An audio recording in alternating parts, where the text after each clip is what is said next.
Good evening, ladies and gentlemen, and welcome to At America.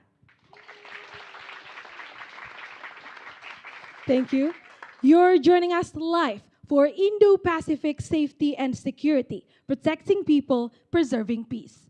In today's discussion, you will hear insights from experts on how a shared vision of a free and open Indo-Pacific supports peace, stability, and prosperity across the region only at the U.S. Embassy's American Center at America. And hello, everyone. My name is Patricia Elizabeth. I'm one of the e-guide here, and I will be your MC for today. First of all, allow me to extend our warmest greetings to our honorable speaker and moderator as well. Can we give a big round of applause? Thank you so much. And I want to greet our audience joining us today from International Relations and Law, President University. And another one, we have our audience coming from International Relations, University of Indonesia. Thank you so much for being here. And now to begin our discussion, allow me to introduce our moderator for today. He is a Public Affairs Officer, U.S. Mission to ASEAN. Join me in welcoming Ed Stevens.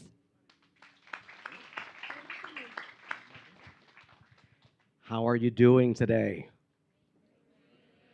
You sound so excited. It's incredible. This was a lot of rain. How far away did you guys come from? Did you come from like Bogor or La Bandung or just here in Jakarta? Is it close? Because it rained all day today. It was a lot of rain, right? I've been here a year and a half. I think this is the most rain it has rained, and I'm worried that it's going to have to go home on a boat. I hope not. Are you excited to be here? We are excited for you to be here. Tonight, our guest is so special. I am so excited. I know he doesn't want to say because he's very humble, but this is Vice Admiral, retired Peter Gautier of the Coast Guard. But you need to understand, he retired a few months ago, and when he did, he was the second in command of the entire Coast Guard of the United States of America. So this guy's important. Really. The United States Coast Guard is bigger than most countries' navies. So he really had a large area of responsibility.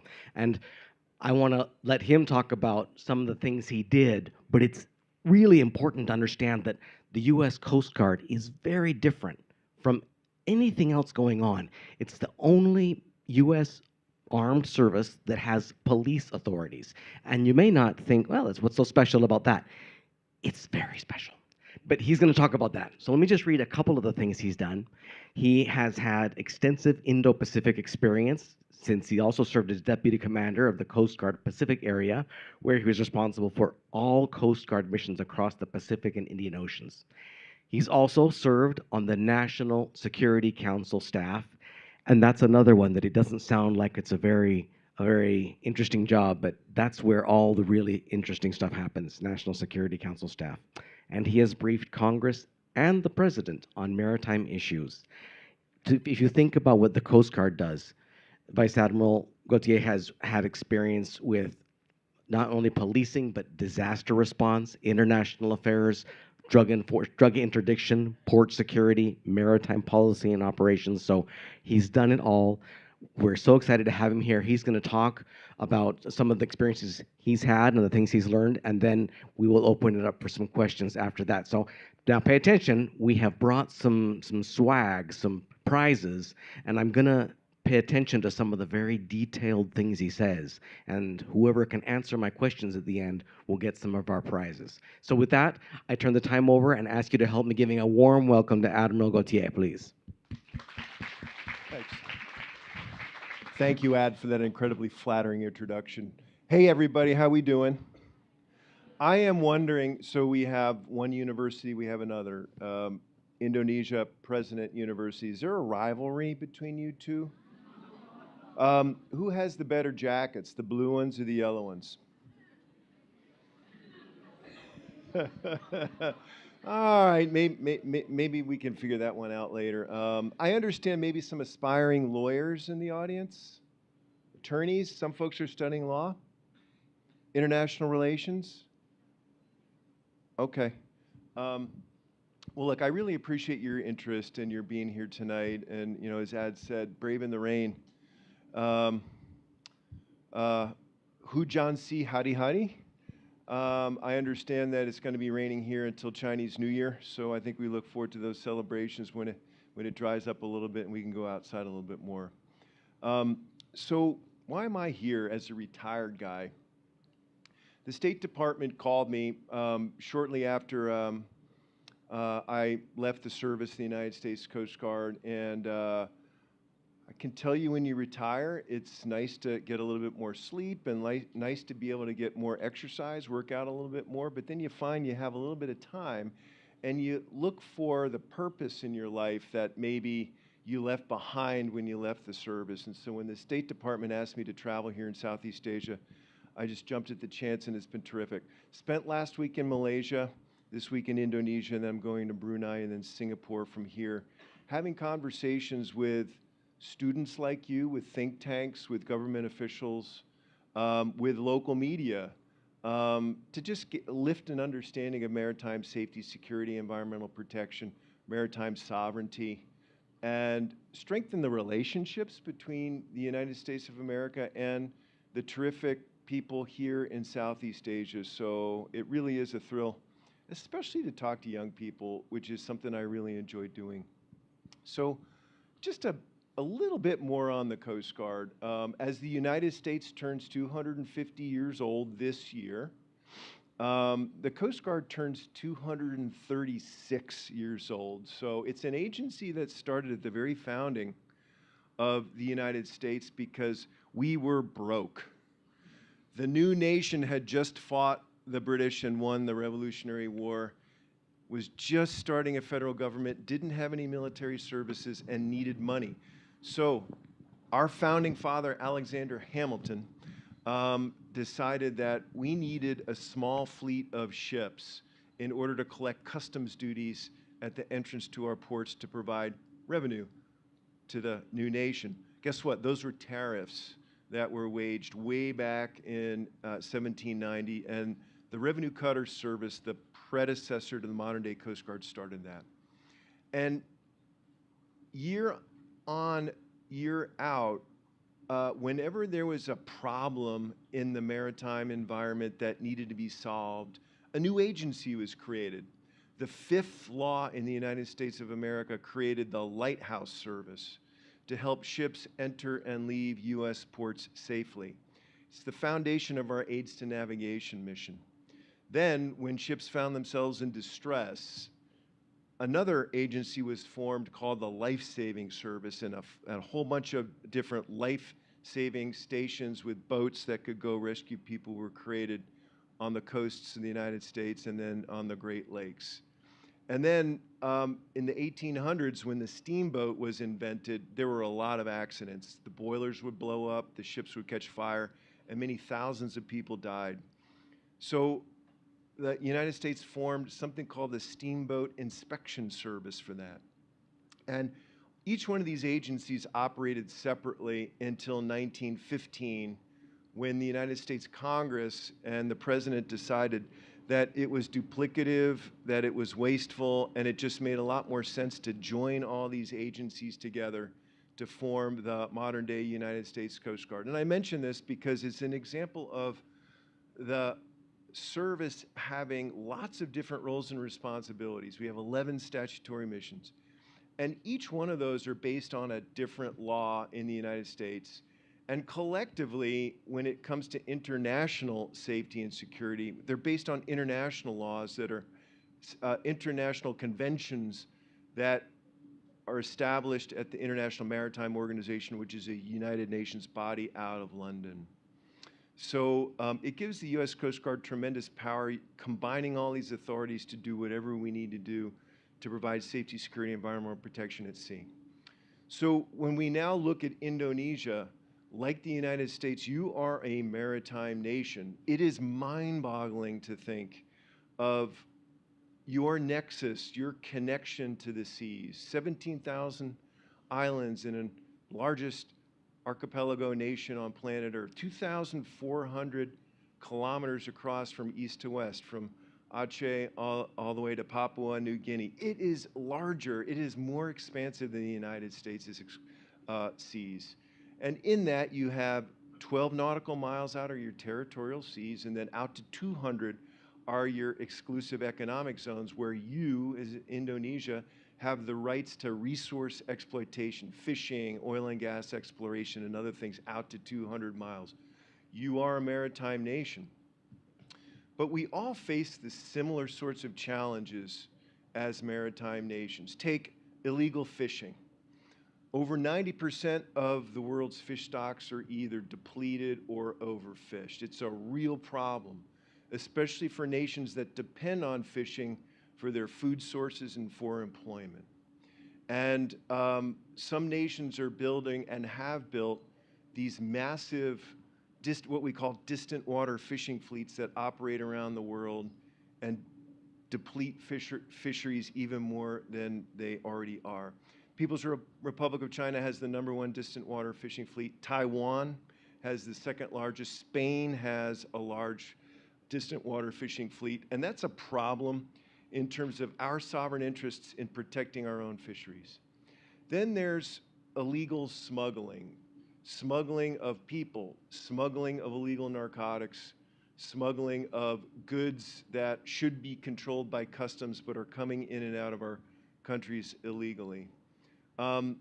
Illegal drugs are a real problem in the United States. A couple years ago at our peak, over 100,000 Americans died from drug overdoses. Real problem. And the majority of cocaine is smuggled by sea into the United States of America. I know that there's similar problems here in Southeast Asia. Migrants are a problem coming from Mexico, Haiti, Cuba by sea into the United States. Migrants move without borders here in Southeast Asia. That's another problem. You know, the good news is that international shipping is increasing. Trade continues to enrich our economy, Southeast Asia, United States. But more bigger, more sophisticated ships provide a risk for oil spills, collisions, hazardous materials releases. And these ships are more complicated and cyber dependent.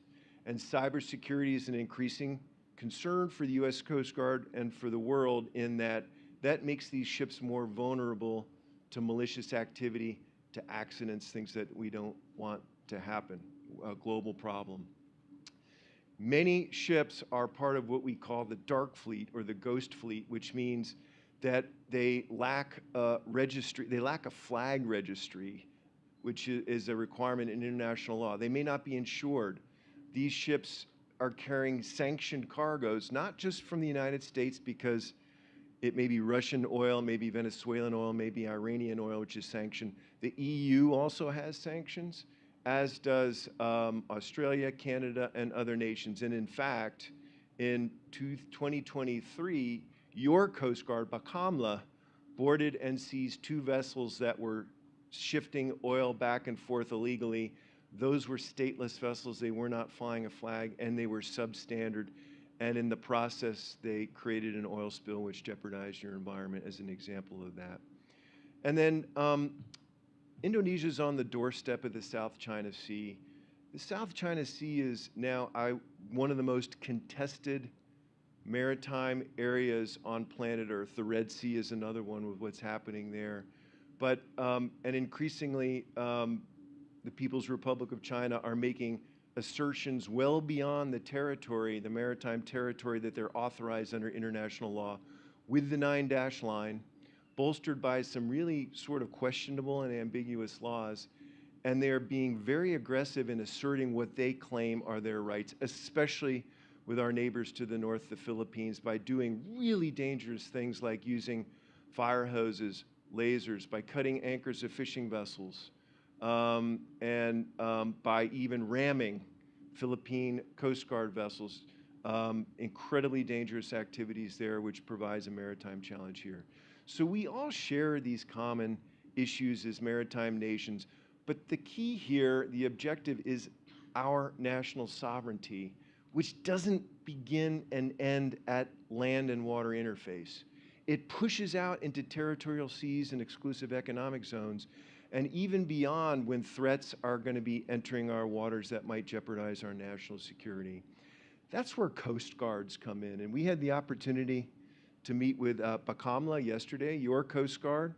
The U.S. Coast Guard has a terrific relationship with Bakamla. And in fact, as we speak, the U.S. Coast Guard, with a training team that we brought in, are hosted by Indonesia, are doing training on small boat operations, together with the Vietnam Coast Guard, together with the Malaysian Coast Guard, so that we can all collectively build our capacity, learn more, do information exchange, so we can combat these threats together.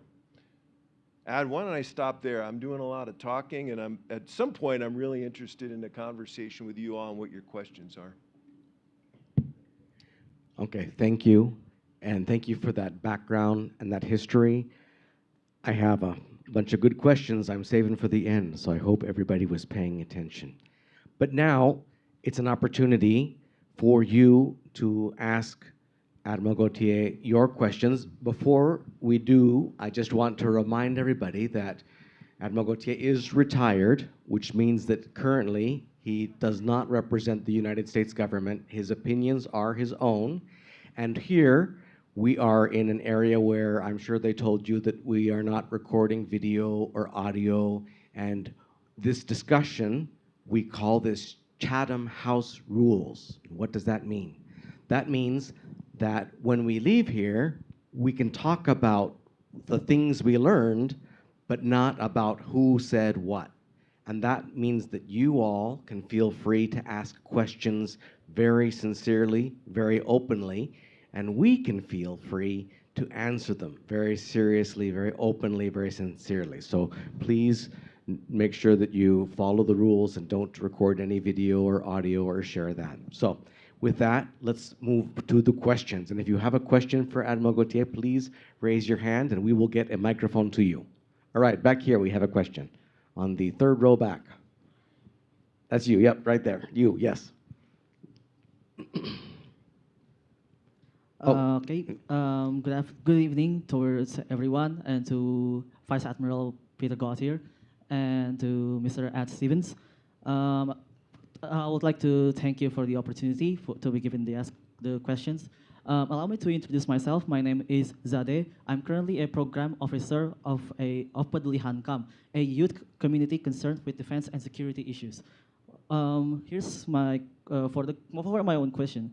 For the past several years, coordination, training, and cooperation between navies of each respective nations in the South China Sea territory has intensified. Such examples are through multilateral maritime cooperative activities, or the MCAs, in the South China Sea that involves the U.S. Navy, the Japan Maritime Self-Defense Force, the Royal Australian Navy, and the Philippine Navy.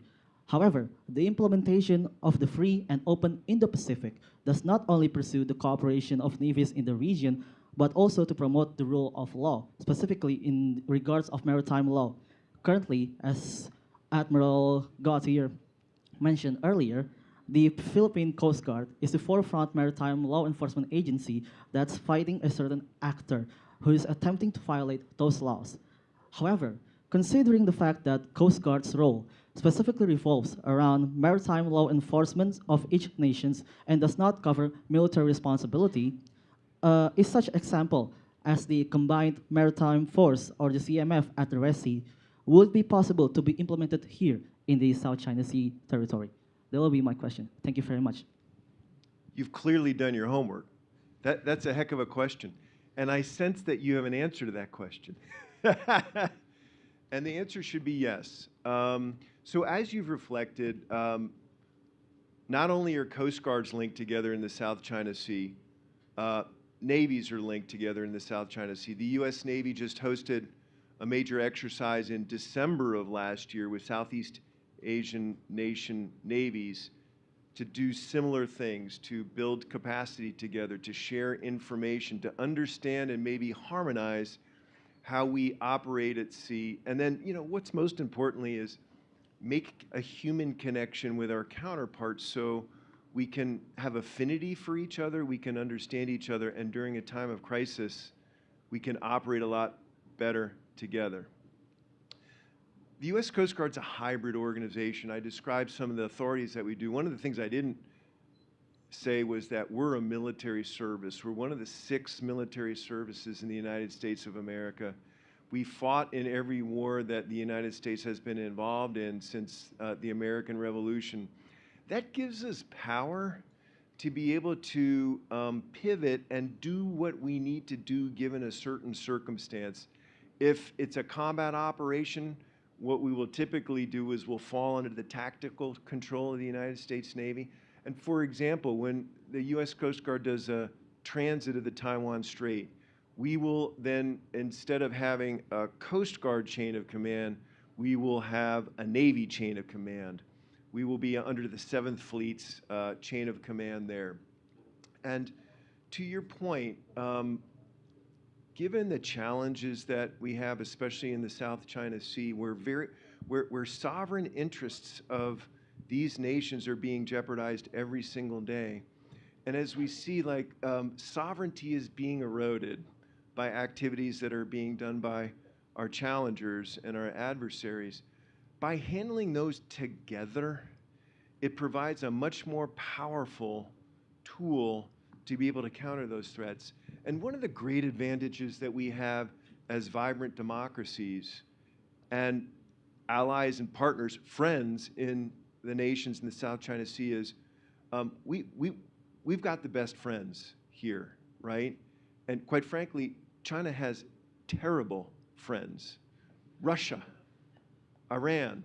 Thank you, but no thank you. And it's so through the power of those friendships, those alliances, those partnerships, we're a lot more powerful together. And I will mention that ASEAN is a multilateral organization that the U.S. really has a lot of faith and confidence in as the multinational body that can help solve these problems. ASEAN is forming something called the ASEAN Coast Guard Forum that can be sort of a nucleus around which we can do some coordination and continue these multilateral activities. Thank you. Thank you for that question, and thank you, Admiral. Okay, a question over on this side. Do we have any questions over here? Way up at the back. Hand in the air, I think actually in the very back row.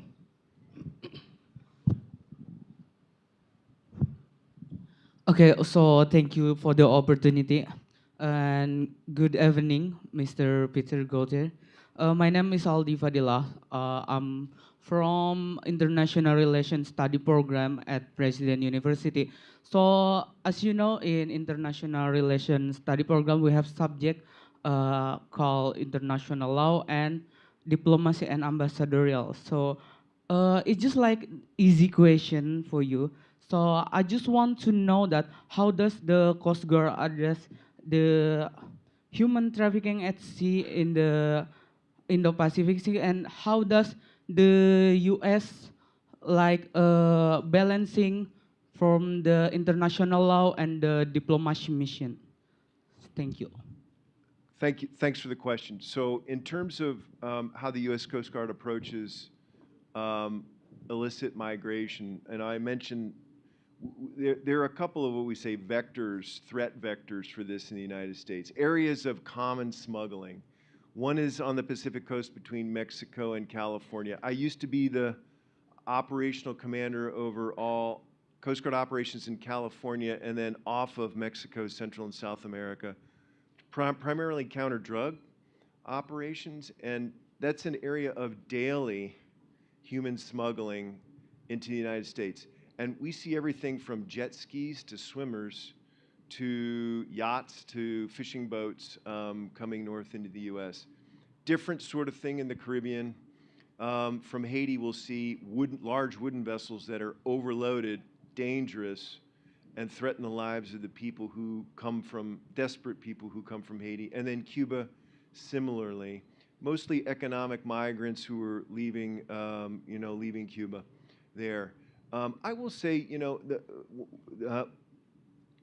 The secret sauce of being effective as a Coast Guard is you have to start with really good information. And this probably isn't unique to Coast Guard. It's what you need to do in your studies. It's what businesses need to do. You need to have the best information. And so for us, having the best information means that we have intelligence, surveillance, and reconnaissance of our waterways. We all need to know what's happening in the areas over which we have jurisdiction. And we can do that, and it's getting more and more capable with satellite technology, including commercial satellites that you can buy services from to help see what your maritime environment looks like. And then data and analytics, especially with artificial intelligence, has huge promise for us all in it helps us sort through the monumental amount of data that we get, and then it gives us meaning with the right information to an operational user who can launch a helicopter or send a small boat out or tell a cutter to divert and then do a search and rescue case or board a migrant vessel or what have you. And that's typical. So that's how we do it. We know that these vessels are destined for the U.S. In almost all cases, the people want to come on board our Coast Guard cutter because they've run out of food, they've run out of water. They've been at sea for many, many days, and it's a really, really hazardous environment. So that's sort of how we do migrant operations in a nutshell. You had a second question, though. Could you repeat that? Or a second part of that question?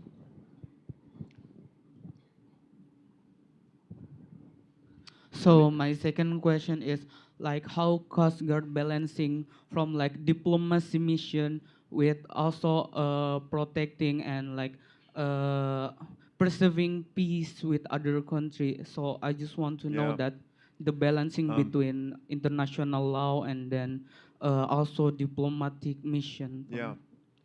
So our main responsibility is to the American people that we serve, and so the majority of our operations are in and around the water of the United States.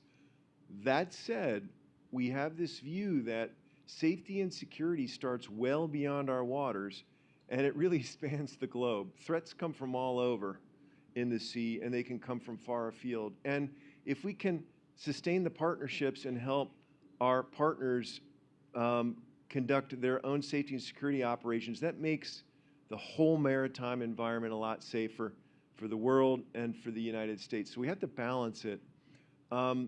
We do like to sail our cutters internationally, places like the South China Sea, East Asia. We do a Taiwan Strait transit on occasion to assert freedom of navigation in that waterway. We have operated in the Baltic. We operate in the Arctic and in the Antarctic pretty frequently. Given the resource constraints, we don't do as much as we would like.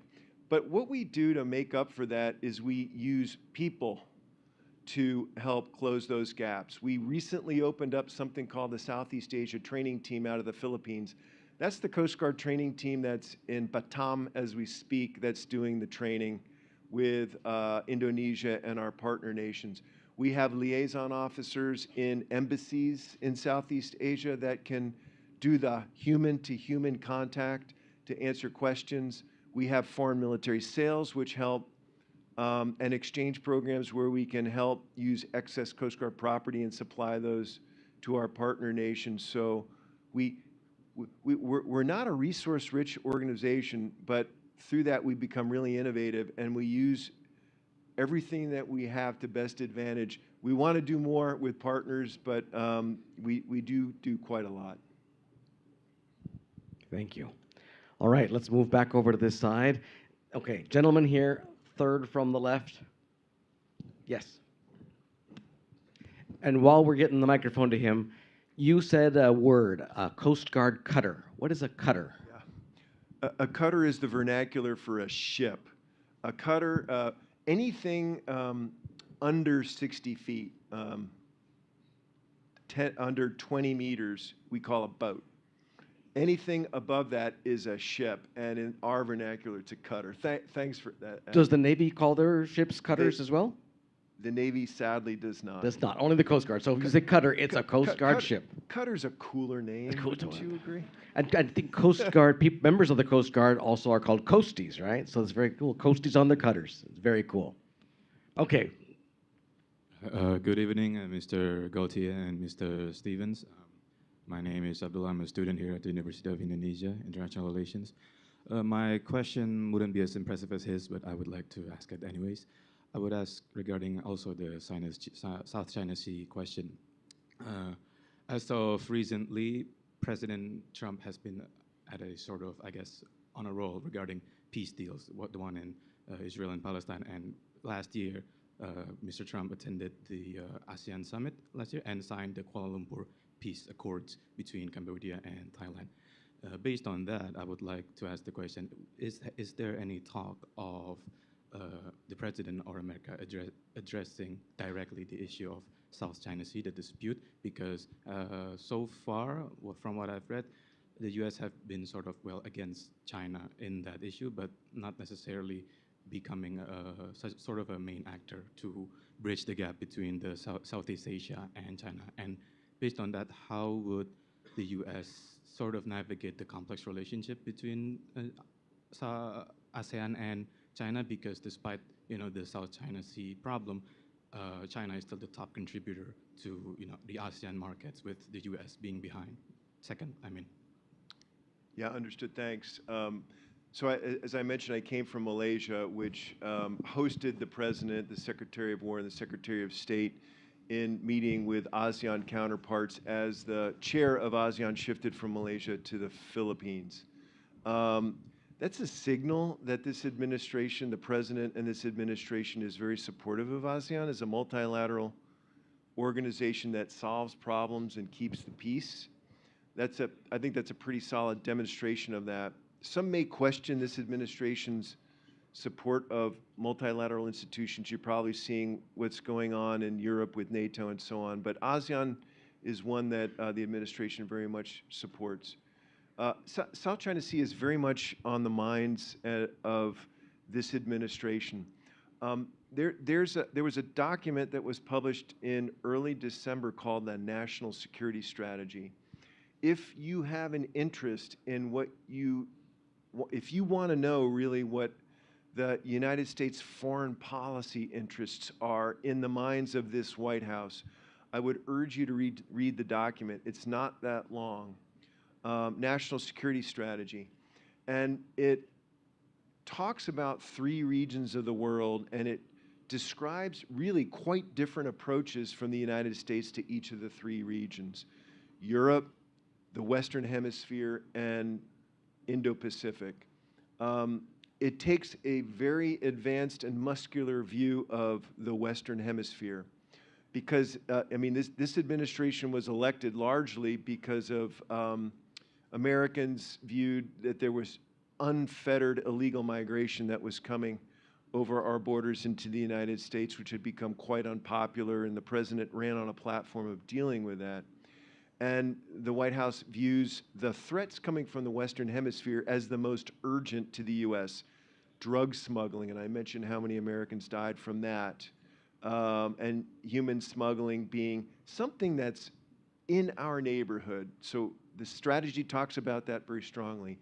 In Europe, a very different view, with the view that Europeans should be investing a lot more in their own security, and that the U.S. has been spending too much money with the return on investment when the Europeans aren't spending enough. So it talks a lot more about Europe owning its own security more. But you asked about the South China Sea, and the way the strategy describes South China Sea and the Indo-Pacific is it's really very similar to previous administrations. Not a lot different than what President Biden or President Trump in his first term, President Obama had asserted for the Indo-Pacific. And that is, in this administration, economics is the main factor. It really comes through that economic ties are incredibly important, but we want to level the playing field on economics, especially with China. We want to make sure that trade is free and fair, but fair at the same time. It talks about defense in like a secondary way, which is interesting. But similarly to previous presidents, it says we need a very strong defense presence in this region because we want to deter our adversaries from taking aggressive actions that may lead to escalation and war even worse. So a strong, muscular military capability as a deterrent, not to cause war, to prevent war. And it also talks a lot about partnerships, that the U.S. really wants to continue to strengthen the partnerships in the region for the same reasons that I mentioned before, that many is better than one. I think we should all be really concerned about an unintended escalation in the South China Sea. Quite frankly, with China's really assertive and dangerous actions that they do there. And it's really incumbent upon all of us to de-escalate any way we can. But really, it's going to be mostly China's responsibility to do that. Thank you. And the Admiral mentioned the national security strategy, and I would also point you to the United States One China policy, which we have been consistent over many presidential administrations, and you mentioned that President Trump is a president of peace, and that's right, and that's the focus of that policy as well, a peaceful resolution. So thank you for that question. Okay, on this side, we have any questions right here? Yes. Hello, good night, sir. My name is Nazura. I'm a law student from President University, and actually right now I have two questions. So you were talking about this summit that the U.S. Coast Guard has hosted for all the Coast Guards for the ASEAN. Is that correct? I want to ask, after that summit, is there any big step or anything that the U.S. Coast Guard has implied to the other countries, to imply to their own Coast Guard and regulation itself? And for the second question, from your own perspective here in Indonesia, how is the Indonesian Coast Guard actually? And regarding with the U.S. Coast Guard itself, what is the things that we need to improve here? And what are the things that, from your perspective, it's already good in Indonesia itself? That's all my questions. Sure. Thank you. Thanks. Let me brag on Indonesia a little bit. The ASEAN Coast Guard Forum was Indonesia's idea and proposed by Indonesia. So good on y'all for doing that, and let's all work together to help make it happen. ASEAN can be a little slow and bureaucratic. It functions based on consensus, and so things may not move as quickly as we want, but I think with the strength of international leaders across ASEAN, we can make positive steps in that direction. In the meantime, the U.S. Coast Guard is here to stand as an example and a model. Like I said, we've been doing this for 235 years. We got a long track record.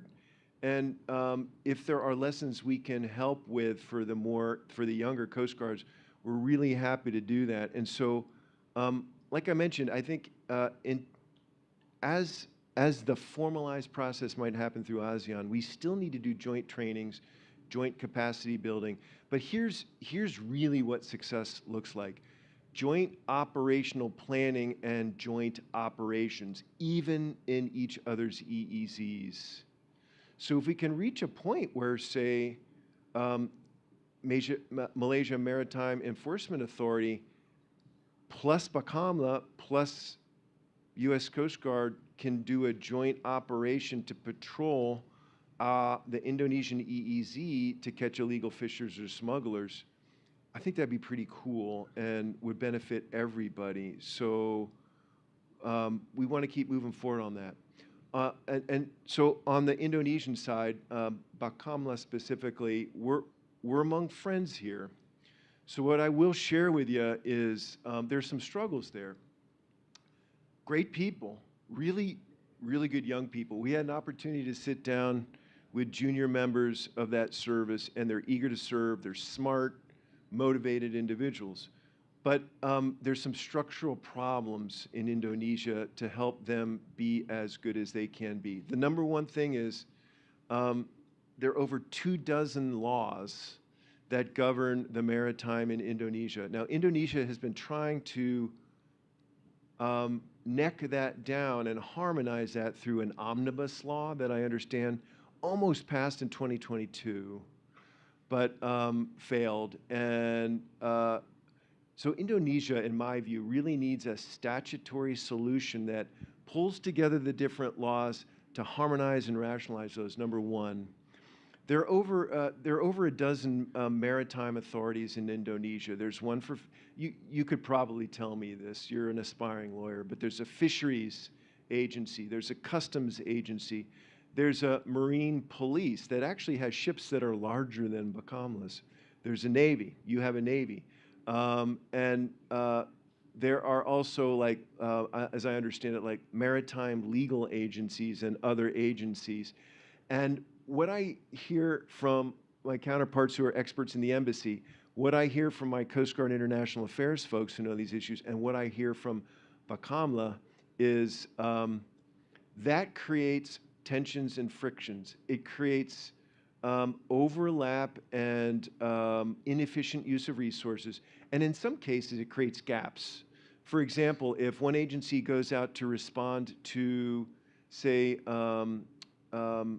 a search and rescue case, that's one agency. Oh, it's a fishing boat that has illegal fish on board. I got to call the other agency to come out and do something about it. There seemed, what I get from this visit is there seemed to be a real strong desire to merge these agencies into a couple or a singular agency and empower one so you can be a lot more effective. Okay, thank you. Over here on this side. Let's get right here, first row, right here. And while the microphone is coming, right, first row, yeah, right here.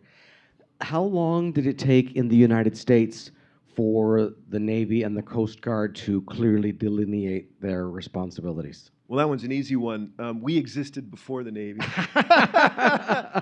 There actually was a Continental Navy during the American Revolution. It disbanded. And so we call ourselves the longest continuous sea service in the United States. And, you know, we've generally had a very positive relationship with the Navy. What we find is the Navy doesn't want to do what we do. They don't want to do law enforcement. They don't want to interdict migrants. They want to prepare for fighting and winning America's wars, and they're singularly focused on that. It's funny because when we work with U.S. Southern Command that's doing these operations off Venezuela, a few years back they're like, Coast Guard, you have the migrant issue. Coast Guard, you have the boarding the tankers issue. And now, of course, they're thoroughly involved in this stuff. I will tell you, though, that at time of war in World War II, by act of Congress, the U.S. Coast Guard folded under the Navy because it was just a lot more efficient to create a singular sea service to do that. Thank you. Interesting. Okay, what is your question?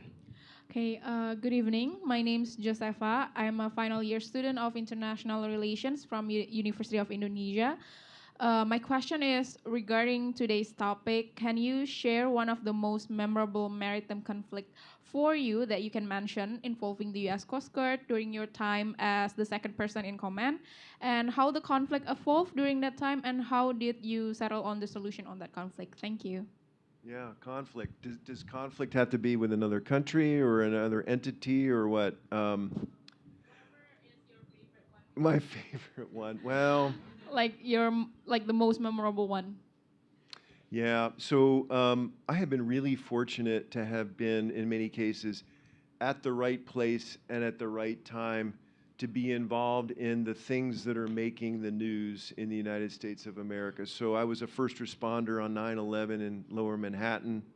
I was a responder to an anthrax attack, or an anthrax spores in a letter that was opened up in a mailroom in Florida. A lot of hurricanes, a lot of oil spills, including responding internationally.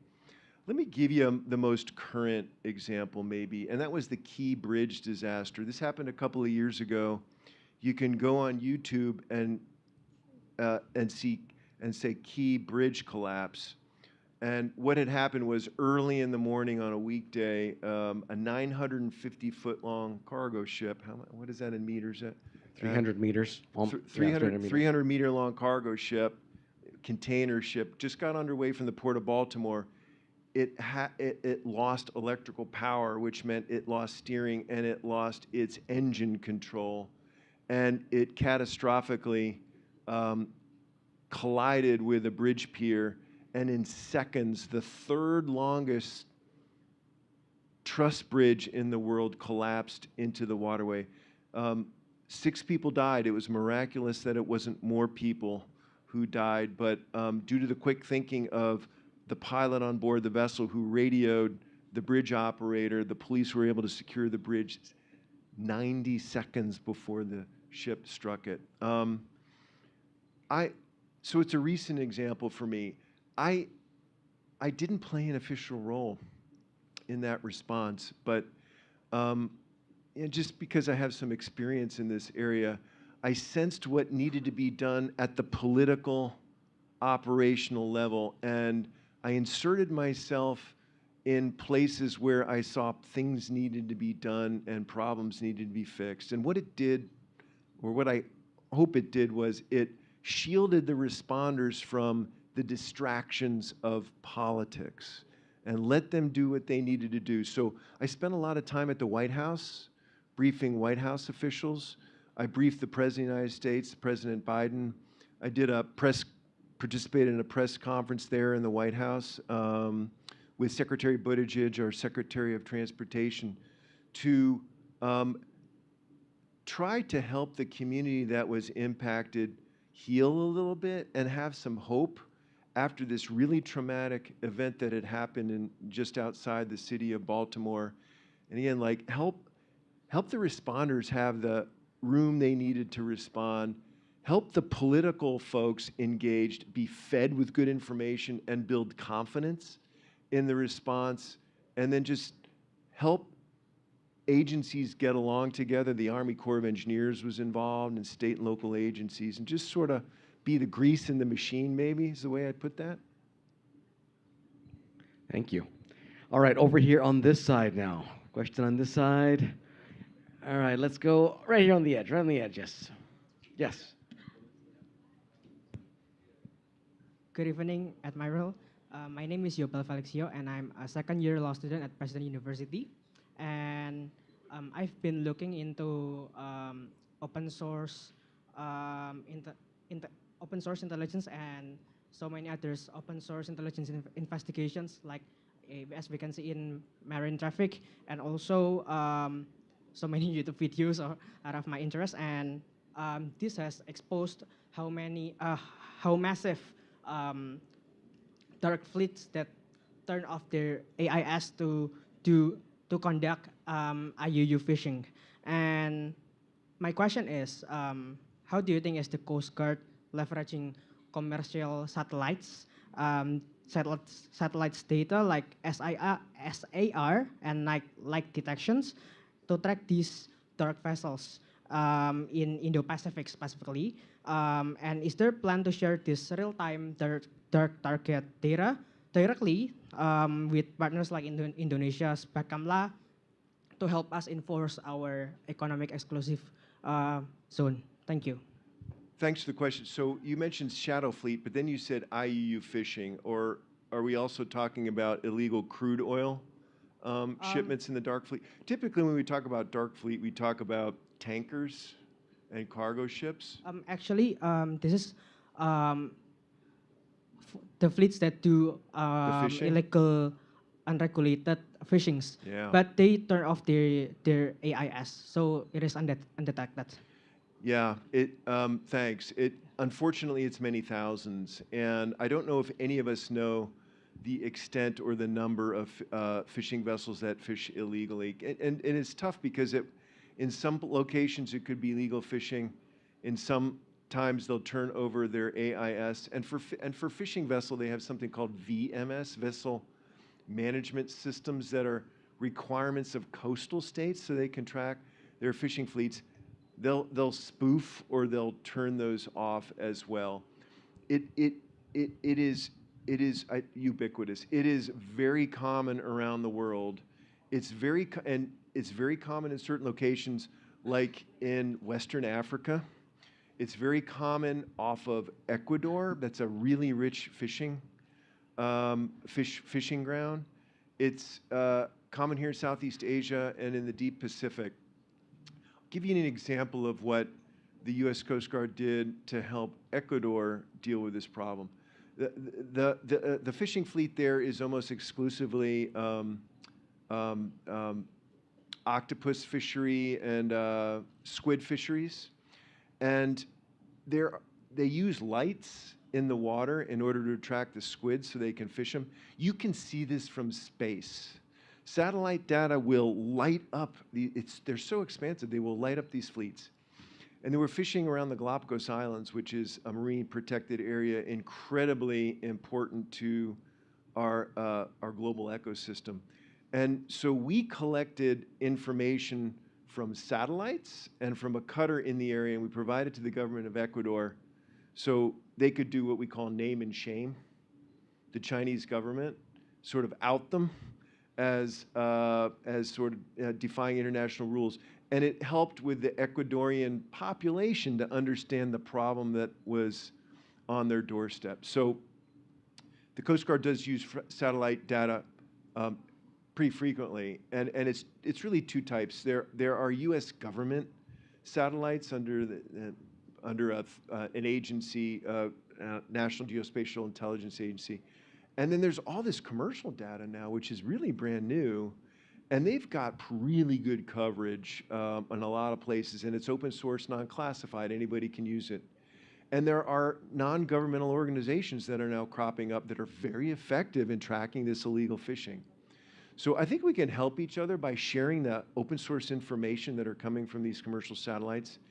These NGOs are like tailor-made because they're very passionate people to connect with these NGOs so that you can get the data feeds from them to say, hey, I got a problem over here. I need to send a Coast Guard ship to investigate.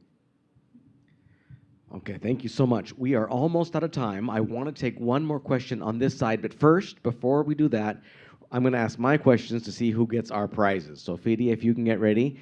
And if we do this quickly, we'll have time for one last question on this side. So, if you know the answer, raise your hand. This year, how many years old is the United States? Right here. Yes, how many years old? Okay, thank you so much for the opportunity. Good evening, Mr. Stevens. Well, but yeah, so do you know the answer to my question? So it's 250. Yay, good job. Okay, so Fidia, go ahead and give him some swag. All right, next question. Admiral Gautier told us how old the Coast Guard, U.S. Coast Guard is turning this year. Who remembers that? Let's see. Way back, sir. Yes, you who are holding your phone in front with your hand in the air. Yes, you. What's that number? Just shout it out. Yeah, but he's turning 236, right? In August. In August, yeah. Good job, you get that right. He said it's turning 236 this year, and then later on he said for 235 years. So we would have taken either one of those answers. Very good. All right, next question. What is one of the main things that makes the United States Coast Guard unique among United States Armed Forces? Somebody who hasn't asked a question. What is one of the most important things I mentioned right at the beginning? Yes, right here? Yes, you. Mm-hmm.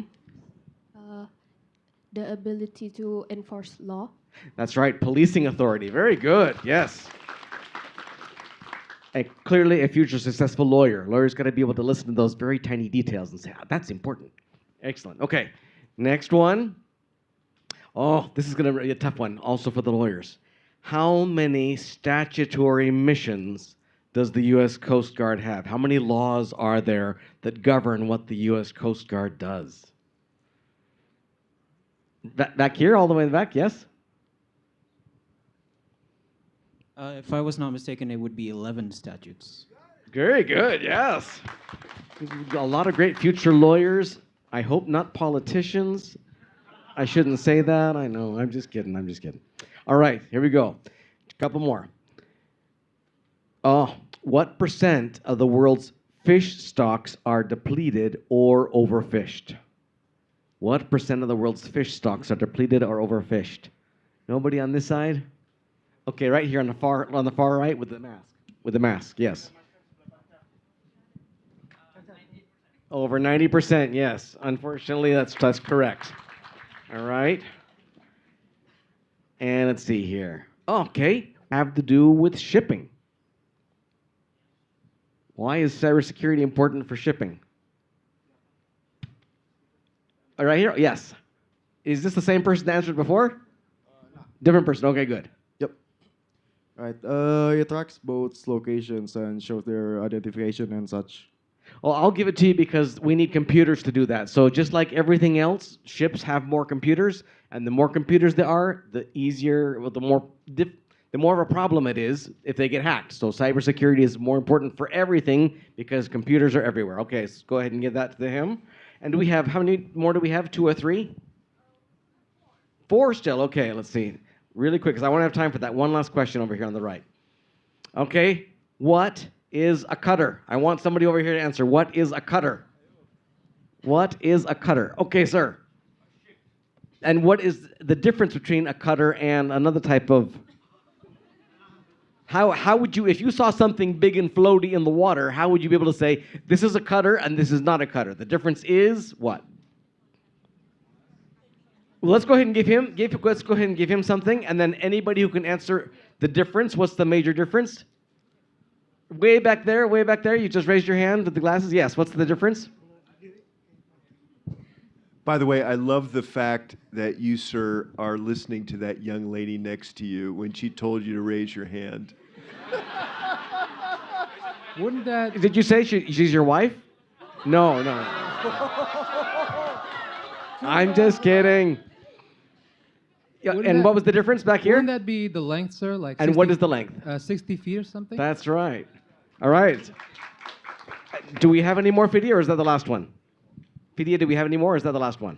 2 more. Okay, here we go, real quick. Which country proposed the formation of the ASEAN Coast Guard Forum? Right here, second in, yes, you. Thank you for the opportunity. It's Indonesia. Very good, Indonesia. Thank goodness. I was going to be sad if not a lot of people knew that one. And we have one more, is that right? Or 2 more? One more. Okay, last one. What is Admiral Gautier's first name? Right here? Mr. Peter. There you go. Okay, now over on this side, last question for Admiral Gautier, last question. Somebody all the way in the very back, right here, right on the edge here, in the blue shirt. Okay, thank you very much. My name is Dennis. I'm a defense consultant, sir. And first, let me just say, since you're Coastie, Semper Paratus. I'd like to observe the developments of the military in many countries. And in the U.S. in particular, I noticed that the U.S. Navy recently canceled their Constellation-class frigate program.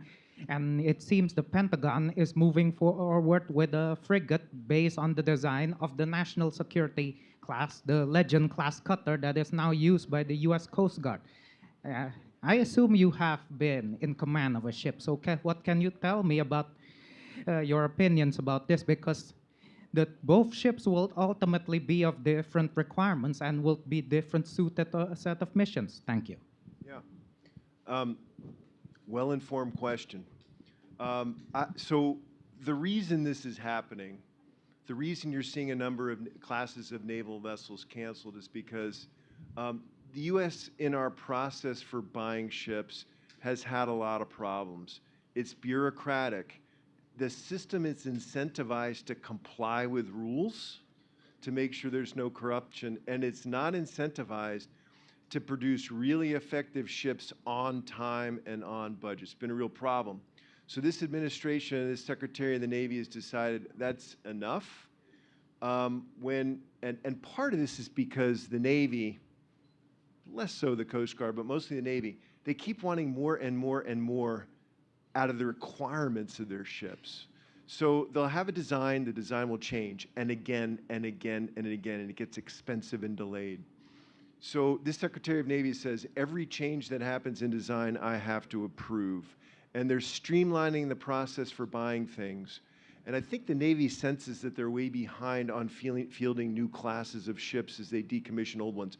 It's the easy button to buy the Legend class, the National Security Cutter out of Huntington Ingalls, because it's already a proven design.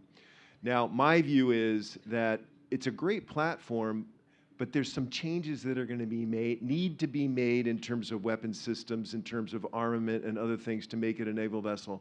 And quite frankly, it's pretty small, even for a frigate design, so the weapon systems are going to be kind of crowded to get on there. So the advantage, it'll be fast, it's a proven design, you can get it built and fielded quickly.